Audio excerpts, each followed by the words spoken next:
হিংসা, অহংকার, গায়ের বল এগুলো নিয়ে কখনো বড়াই করতে নেই।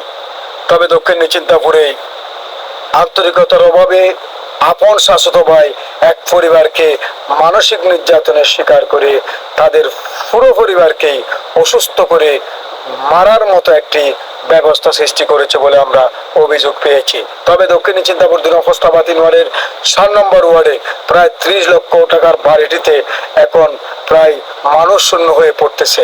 কারণ এখানে তাদের পরিবারের যেই মহিলাগুলো থাকতো তারা সবাই এখন বাবার বাড়ির দিকে রওনা দিয়েছে। কারণ এই বাড়ির প্রায় 2 ফিট জায়গা রেখে বিল্ডিংটি নির্মাণ করেছে। তবে তার আপন শাশ্বত ভাই তার সীমানা ভিতরে ঢুকে তার বাড়ির সাথে ছাদ লাগিয়ে দেওয়ার কারণে পানিগুলি সব প্রত্যেকটি রুমের মধ্যে বর্ষাকালে পানি ঢুকে পড়তেছে এবং তাদের ধর্মীয় যেই পূজার জায়গাটি রয়েছে সেটিও ভিজে তছনছ হয়ে যাচ্ছে। তবে মেম্বার চেয়ারম্যানকে বললেও তারা এখনো পর্যন্ত কোনো ব্যবস্থা গ্রহণ করে নাই, কিন্তু কেন করে নাই তাও আবার এখন অজানা। তবে সংখ্যালঘুদের ক্ষেত্রে সঠিক বিচারের অভাবে তারা বারবার সরকারের কাছে আবেদন জানায়। তবে তাদের পাশে মানুষ আসতে এত ভয়ের কিসে? সত্যিকার অর্থে যদি আমরা মেম্বার চেয়ারম্যান হয়ে থাকি, এখানে ধর্ম অনুসারে বিচার করা যায় না।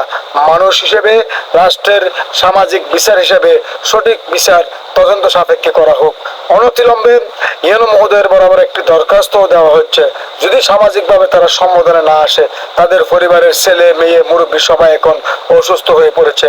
প্রায় 30 লক্ষ টাকার বিল্ডিংটি এখন দেওয়ালগুলি একেবারে ধ্বংস হওয়ার পথে। তবে এমন অসামাজিক কাজ কেন করেছে তা এখনো পর্যন্ত সবার অজানা।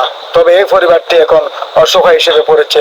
সবাই প্রবাসে থাকার কারণে তাদের সঠিক বিচারও পাচ্ছে না বলে আমরা ইঙ্গিত পেয়েছি। তবে এটির সুস্থ তদন্ত হলে অবশ্যই ইউনো মহোদয় যে দরখাস্তটি দেওয়া হবে সেখানে তিনি সত্যিকার অর্থে বিচার পেতে হলে তারা সেখানেই